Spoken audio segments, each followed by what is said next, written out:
तो दोस्तों हिंदी की बिंदी चैनल में आप सभी का स्वागत है। तो दोस्तों आज के इस वीडियो में हम बात करने वाले हैं बिहार शिक्षक भर्ती के बारे में।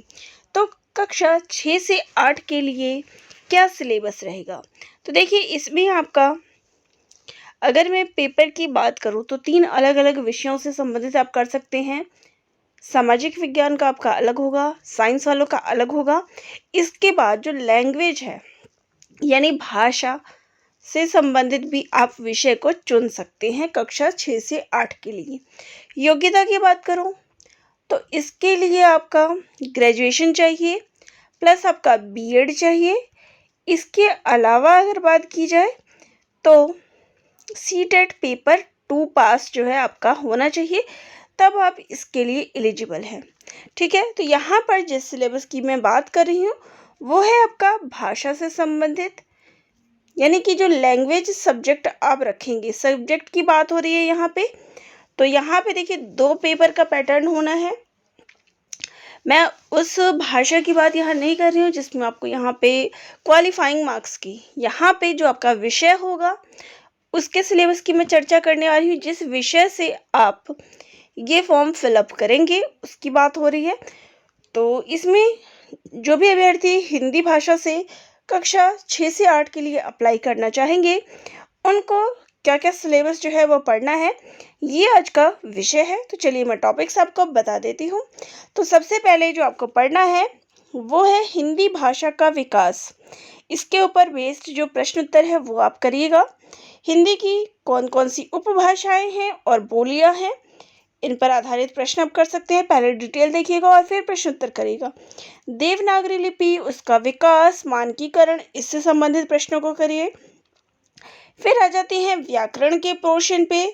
तो व्याकरण में आप वर्तनी, संधि, समास, पर्याय, विलोम, अनेकार्थक, श्रुति सम भिन्नार्थक शब्द, अलंकार, मुहावरे, लोकोक्तियां, इन सब पर आधारित जो व्याकरण सामान्य हिंदी की पुस्तकें आती है उसमें आप देख लीजिए। इन सभी टॉपिक्स को आप कर लीजिए। ठीक है, अब बात करते हैं हिंदी साहित्य का इतिहास। यहाँ पे मैंने भाषा की बात की कि हिंदी भाषा का विकास में आपको कौन कौन से टॉपिक कवर करने हैं। देवनागरी लिपि के बारे में पढ़ना है, फिर व्याकरण। इसके बाद जो टॉपिक आ जाता है वो है हिंदी साहित्य का इतिहास। इसमें आपको आदिकाल, भक्तिकाल, रीतिकाल, आधुनिक काल।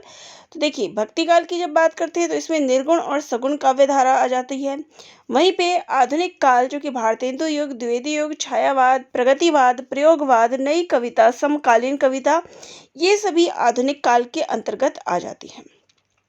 इसके बाद उपन्यास, कहानी, नाटक, एकांकी, निबंध, यात्रा वृत्तांत, संस्मरण, रेखा चित्र, जीवनी, रिपोर्टाज।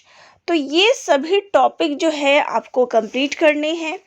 तो पहले आप एक बेसिक डिटेल इनकी ज़रूर देखिएगा और फिर जो है इनके प्रश्नोत्तर करिएगा। यहाँ पर इस चैनल पर आपको जो है इससे संबंधित जो भी इस परीक्षा से संबंधित प्रश्नोत्तर होंगे वो भी करवाए जाएंगे। तो चैनल से जुड़िएगा और सारी जानकारी जो है आपको परीक्षा के लिए इसमें यहाँ मिलेगी। अब यहाँ पे आप पूछेंगे कि क्या हमें केवल यही टॉपिक पढ़ना है या फिर हमें एससीईआरटी भी पढ़ना है, क्योंकि कई बार अब देखिए अलग अलग आप सुन रहे हैं कि क्या पढ़ना चाहिए। तो देखिए पिछला जो पेपर अभी गया है बीपीएससी का, उसमें एससीईआरटी से प्रश्न नहीं आए थे। बाकी आपका हिंदी साहित्य का इतिहास जिस प्रकार का सिलेबस यहाँ आपको देखने को मिला है वो सारा चीज़ आपको देखने को मिलेगा। तो इस पेपर पैटर्न के आधार पर मैंने ये सिलेबस आप सभी के लिए तैयार किया है। इसके अलावा जो टीजीटी पीजीटी की परीक्षाएं होती है उसके उन सभी पेपर, यानी कि अगर मैं केवीएस, एनवीएस, ईएमआरएस सभी पेपर के पैटर्न की बात करूँ तो सभी पेपर का जो पैटर्न होता है, सिलेबस होता है, वो कुछ इसी पर आधारित होता है। तो उन सभी के आधार पर आपका ये सिलेबस तैयार किया गया है। ठीक है, अब बात करें कि एससीईआरटी आप पढ़ें या ना पढ़ें, तो एससीईआरटी का भी आपको टॉपिक ज़रूर देख लेना है। क्या पता इस बार परीक्षक जो है एससीईआरटी से प्रश्न बना दे, लेकिन मूल तैयारी आप इनकी करिए, इन पर बेस्ड रहेगा। और कुछ टॉपिक्स कि उसमें पढ़ाया क्या गया है ये आप देखिएगा, क्योंकि पेपर का जो लेवल है ये आपका यहाँ पे कक्षा 6 से 8 की बात की गई है। तो यहाँ पे आपका 10th तक का जो सिलेबस है वो आपको कवर करना है।